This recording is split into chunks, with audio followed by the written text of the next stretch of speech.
What's up, good people of the world? I am here with Joel Mercado. Man, interesting fella here. My co-coach for Lucas's program. That's how we connected. Forward Media Marketing. All around great guy. Joel, nice to see you, my friend. I know. Likewise, brother. It's good to see you. I want to hear your story, man. You have an interesting setup. You're a contractor. You're getting into coaching, or you might have been in, but I'm starting to see it now. Personal development's important to you, man. So let me hear it, man. Tell me a little bit about your story and some of the impact you're making in the industry. Yeah, absolutely. So, right now where my current state is I have a couple painting companies and I've been telling everybody I've been under a rock. So I've been coaching. I've probably been coaching for many, many years. I can't even tell you how long now, but my first business was in 2011. Believe it or not, it was a martial arts school in Arizona and Okay. kind Wow. of grew from You there. owned a Yeah, like whole everybody. martial arts school? Yeah. Wow. We taught Muay Thai, Jiu-Jitsu, Shotokan Karate. What was the liability insurance like on that business? Oh man, that it was definitely yeah, definitely way up there, my friend. And Yeah. yeah, dude, it was definitely a long term coming to where I'm at right now. So I keep telling people I'm under a rock because I've been coaching internally, and then some other outside clients that are not painters, they're doctors to Reiki specialists to different types of people in the world. But I was like, well, why am I not doing it in painting when I have painting businesses? So now I'm like Right. fully immersed in the painting world and wanting to get to connect with everybody and just help out in this community. It's been awesome. So, and you've been such a great guy for that too. So I'm super Thanks, excited. man. Yeah. Yeah, it's good industry, man. It's good people, motivated individuals. This is the ones that are winning see it as an opportunity of a lifetime. And it's this dirty painting trade, but not really. There's a lot of money to be made, and we're here for it. So your journey. So tell us about your painting operation. What do you got going on? Yeah, so I followed my mentor. So from the martial arts school, I met my mentor back in 2011, 2012, and I just had no business background, right? Like I worked for different gyms, different businesses and stuff like that. And I was like, what's a fast track to learn business and really just have a blueprint? So I found my mentor, who's my business partner out here in California. And he's like, hey, everything you're going to learn about coaching business is in painting. And I was like, what? Like in painting for real?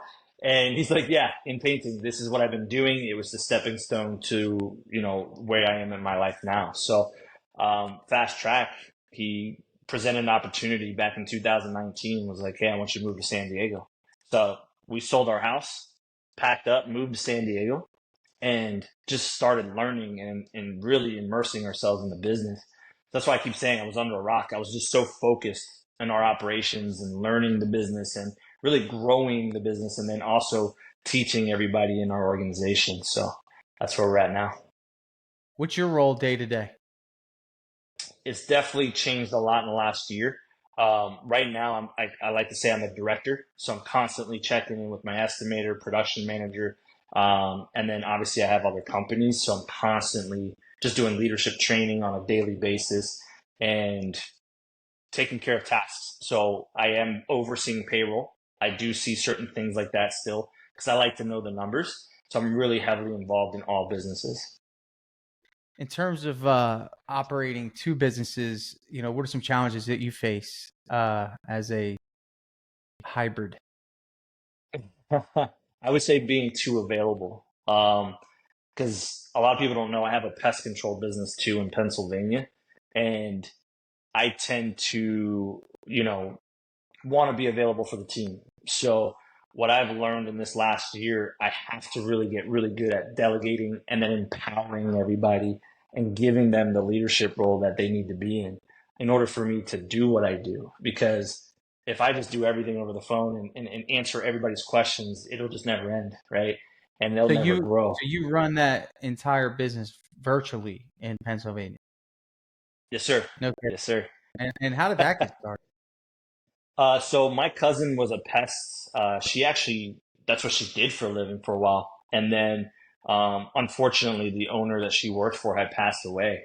And she's Okay. like, hey, I don't really want to get into anything else. I want to start my own business. So I was coaching her years before that, and we decided to open up a business. So we opened that about, I would say, 3 to 4 years ago. No kidding. How's it going? Good. It's not as great as painting, but it's definitely good. It's getting there. Yeah. Two different types of Yeah. businesses, right? Like you got the recurring Yeah. subscription business pretty much, right? Yes, sir. We do a lot of like commercial as well. So we do a lot of apartment complexes and stuff. But what Okay. I've noticed is the process is still the same for me. The way I run my businesses and painting is the same way essentially because just like you understand, like average job cost, the difference is our average job cost out there is $200, right? So it's a far different market. But I've learned a lot just running that business alone. So it's been good. In terms of mindset, how much does, personal development play into your ability to you have a lot of people counting on you, man. You're running businesses, you're running multiple. How many businesses do you run or own or have ownership in? So in the contracting world, it's three. I have a total of four because I consider the coaching now as a separate business as Okay. well, right? So, So the goal is five. We're opening another painting company this year. So in yeah, in so Jacksonville, you said, I think. yeah, we're shooting for Jacksonville, and in fact, my cousin that I own the pest control, she's the one moving to Jacksonville, and then we're changing leadership roles with someone else in Nice. Pennsylvania to continue to run it with me and keep that thing moving. Yeah, and how important is that network, man? It's like, you can rely on your cousin, right? You just know that your cousin's solid. She's operating with Yep. your best interest in mind. How much does that make a difference in the overall grand scheme of things? Is people that are It's bought into you. Yeah. So what people don't understand, in fact, one of the other podcasts I was on, they asked me, why am I not focusing so much on just one business and scaling that? And what a lot of people don't understand is, we have the method to grow our businesses, but the people aren't ready to grow with it just yet. Right. So Yeah. like I have a really solid leadership training program, and it's a big deal for me that when we say, hey, we want to do X dollars, they're ready to do X dollars, and we have the Right. personnel for that. So I do things in phases. So you're absolutely right. Like my best friend is the one that runs the one in Phoenix, right? So it's like I have to have people I trust, and I give them incentives Yeah. in order to run these companies. Yeah. That's so true. Grow slow. I'm a big proponent of that. Steady, slow, boring growth.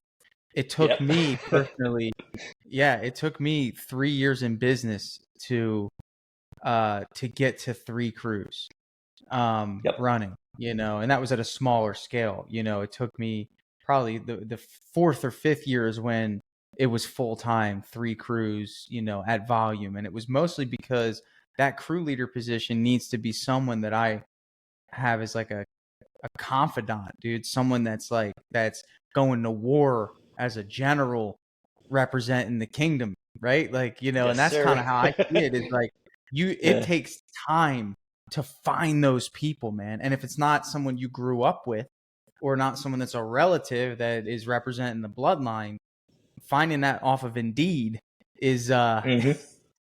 is a challenge in and of itself, man. And I just noticed that about that. It's like, you're right. Somebody would say, hey, man, like, but it's you have this network of people that go to bat for you. Yep. That's the thing. There's that loyalty that no matter what, they're going to do the right thing. And everyone has their phases of growth, right? So that's the other thing. You have to be patient while they're acquiring certain skill sets so that they Yeah, can get to the level you need them to be as well. takes time. I was just on the phone with my project manager of 5 years, and we were just talking about how tight our team is, like the core members of our team, and how they learn to work with each other, and they don't tolerate, because they appreciate that premium painting provides for their family, and it's Yep. like when an outsider comes in and doesn't have that mindset, we see it fast and we can take action on it, right? And man, it's an interesting scenario. So are you subs or are you employee guy? What do you prefer? So right now, I have subs in Arizona, but I have employees in California, and Okay. I get to see the best of both worlds, to be honest with you. So that's been quite interesting. Right. And what do you prefer? At this point right now, I'm starting to lean towards employees, the W-2s, because, in Arizona, although I feel that things are going well for us out there, you still have those pains where they're just like, hey, I don't want to do that. And it's like, well, that's not how it's going to work, right? You're representing our company. We don't want to have any issues, and you do still have to follow a pretty good basic guideline in order to make sure that you see success as well as the client. Whereas if an employee, they have investment as a company and a growth, right? So I feel like the sub mentality is about me, and it's not a win-win situation, right? So that's been a little bit more of my difficulty out Yeah. there, but I still have subs that worked for me the whole time we've been open. Right. So it's like, Long-term relationships, it's yes, some of them are like that. And if you can get a correct. network, I just talked to somebody about that a couple hours ago. I was like, if you can get a network of subs that represent you in such a way that they value you so much, you'll win. But from my experience, dude, like that's just like going, anytime you just, you don't nurture that relationship, it's risky, man. And it takes time, dude. Yep, Like starting a business with subs to me personally is like the biggest risk you could take, because they're absolutely. not loyal. You've never worked with them. You're treating the customer's house like a training ground. Um, those employees, man, they've worked out for me. Yep. What in terms of personal development, how much does that play into your life? What are some things that you do personally that help elevate you to a new level each day? What are some Yeah. things that you're striving for personally? Who do you listen to? What do you read? Yeah. This is a lot. So, a lot of people that get to know me will understand it consumes 90% of what I do in a day. Everything has a purpose to personal growth. So everything that I do, like for instance, I have a hypnotherapist coach that I see once a month for the last 5 to 6 years. She does NLP. I don't know if you've ever heard of that, but it's neuro Neuro linguistic linguistic. programming. Yeah, so I'm big on that. I'm big about how you speak, how you articulate things, the programming behind that, how I speak to my employees, how do I speak to my leadership, even how do I speak to my wife. I think it's important to understand that, some people don't understand that with specific words you say, it sticks, right? So I want to articulate things purposely so that it's actually rewarding you and helping you versus Mm, pushing you down and bringing you back. So same mm, thing, like when I talk to my team, if they do a mistake, it's not what they did wrong. It's always, what did you do well? What could you have done differently? So part of my personal development is instilling in that in my businesses so that they also speak that way, act that way, and then bring that to my clientele. So I'm constantly listening to podcasts. So like Ed Milet, Tony Robbins, Lewis Howes, Jim Quick. They're all great leaders in this industry. Brennan Burchard. Those are stuff that I listen to on a daily basis. Books I read is Seven Habits of Highly Effective People, 21 Irrefutable Laws of Leadership. I kind of like recycle those two books over and over and over again. But I have like a million different books, but they're all about personal development. And I've noticed something in common is that everybody says the same thing, but they say it differently. So like the topic's still the same, they just have a different way in how they present it. And that's very intriguing to me. So yeah. yeah, yeah, and at each stage of your life, you perceive the information a different way. One of my favorite books Yeah. from Brandon Burchard was The Motivation Manifesto. And I read Yes. that book at the bottom of my life. Like when I was at my lowest point mentally, I was at a pivotal point, making bad decisions, just not Hmm. really happy with who I was becoming, who I was surrounding myself with. That book really opened up my eyes. The Motivation Manifesto. That is a very well Yeah. written book. Um, Absolutely. That's actually next to my nightstand, actually. Is it? Yeah. Yep. And Brandon Burchard has a special place in my life just for that reason, for that book. That was a good book. Wow. That's Um, awesome. yeah, so you mentioned him, so I just, Yeah. so yeah, man, and that's important, man. Like, leadership, I feel like management is the expectation of us. If you look from a biblical perspective, that's, humans are managers, right? But Hmm. what I find that I'm starting to become more aware of is that we take management home, and with this guy right here, um, Yep. how do you balance work life, man? Like it's kind of unnatural, right, to be in fight or flight mode all day. At least I know this for a fact. Even this last week, I was in fight or flight mode up until 9 o'clock because I had a very, very difficult customer, difficult client that I knew that I needed to be involved in the sense of, Mm, and you could probably attest to this because you care about your team, but like when your team's in battle and they're losing the fight, what kind of warrior are you? Are you one that are you going to jump in battle or are you going to watch them fail? So absolutely. I had to jump in battle to protect my team because they need to go to another job next week, and I'm not going to let someone take my morale that we've built for so long in my culture. And I had to absorb that, and that was hard, man. I find myself being a little short with my wife, my family, being irritable, anxious, like all of these things that come with owning a business because you're dealing with someone that's irrational. Have you been there? Hmm. Oh, yeah. So many times. Actually, just like last week, man, it just never ends, right? But it's a great question. You know, it's one of those things that I had to set boundaries because I actually work with my wife as well.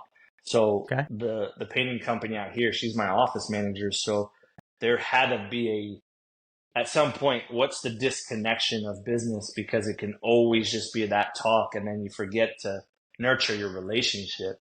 Yeah. Um, so we kind of put like a rule of thumb before we went remote. We actually would talk about the day on my drive home. So that way we can just get rid of all the business talk, boom, boom, boom. And Smart. then when I showed up at home, because I was still running production at that time, I would show back at home, do what I had to do, and do like kind of like a debrief, right? So just say, hey, give me an hour, let me debrief, let me finish what I have to do, and then we can touch base on us, right? And then Yeah. doing like date nights and stuff. So even when something happens urgently like that, I have things in place to help me be able to move forward and be able to still be present, even if I'm kind of in the loss of that with the situation with a customer. Separating it, right? And Yep. that's interesting. So what role does your wife have in your business? So she's an office manager, so she oversees our receptionist and makes sure all the things are being tracked properly. Customers are happy, and she's just really on top of the team, right? So she just checks in, makes sure like, hey, our purchase orders are right. Job costing's looking good. There's no issues with job costs. Oh, something looks off. What's going on? Or she also even audits like painters just buying things that we usually don't approve on job costs. So she's been a huge, Love honestly, a that. huge help in this Smart. business. Absolutely. Yeah. Good. Yeah. Yeah. I'm excited because we're going to release job costing and drip jobs. And I purposely, not many people know this, I purposely have not job costed in over a year. And I've done that to make me hungry enough to get this feature out. And Ooh, we're coming. Yeah, bro. I'm weird like I'm that because, excited. bro, I mean, we've spent 2 years working on this thing. And one of the things that I realize is how important job costing really is. What is your take on that, and how does that influence your decisions? Absolutely. That's a great question. I'm finding that now that I'm coaching some more painters, I have these job costing sheets and programs for me.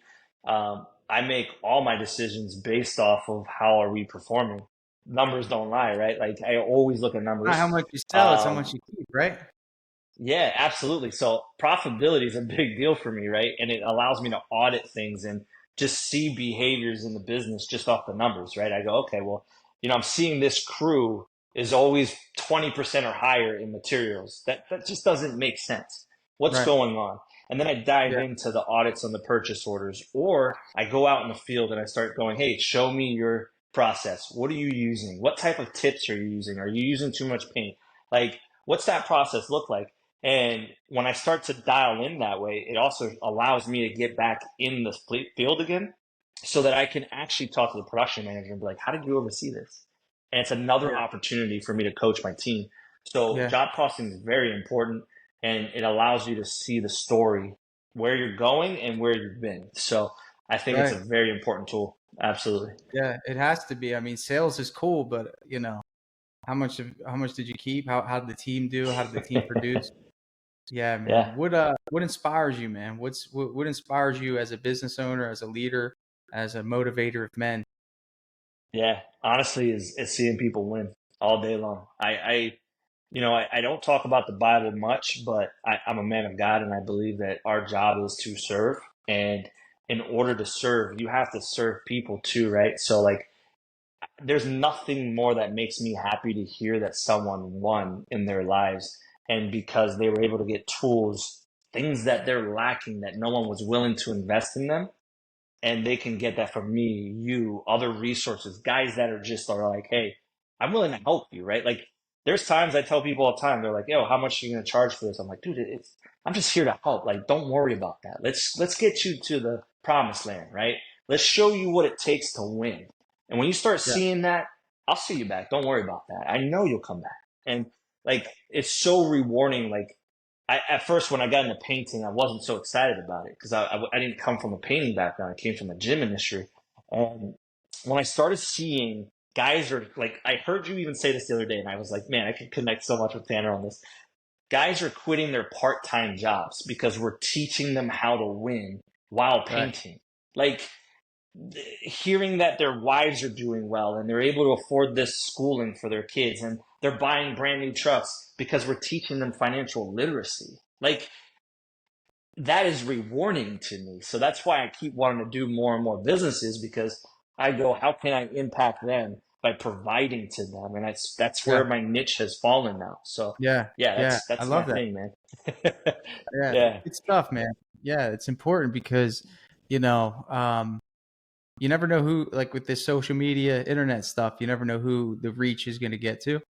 Yep. And it's pretty inspiring to hear that reach. And I'm challenging you on this podcast because I know me and you discussed this before the call, but if I make it public, then it becomes real. We got to get that podcast up because I think you, I got to say it because I think you have a lot to give, man. So hopefully I you appreciate take that. that and run with it. And anyone listening, you know, with you know, my style, I don't bring a lot of people on. The ones I do, I believe in, and I just try to make sure that this 22 minutes is valuable for the people listening. So get with Joel. You know, he's going to coach you, he's going to guide you. He deserves to have clients running at his door because he's a good person. So how do they reach you, man? Honestly, I love everything on Instagram. So Joel Mercado official, you DM me, I'm very active on that. And then I pretty much drip you into another system once we get those handled. So I just love Let's get it. contacting, living audio and all that stuff on there. Perfect, brother. Well, listen, thank you for Yeah, your time. God bless you and your journey. Thanks likewise. for joining us here, my man. And I know we'll connect soon. I appreciate you, brother. Thank you. All right, my man.